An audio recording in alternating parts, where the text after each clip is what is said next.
av Filip Gustafsson. Men tätt bakom sig har han med sidan på höger då.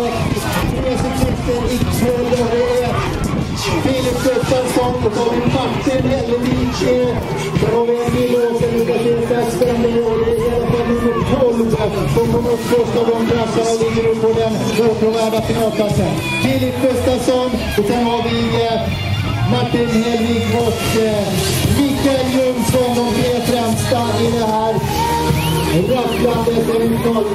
Och den som lyckades ta sig upp som lyckades först var nummer 12 här i Nilsen som också tog till sig en finalplats.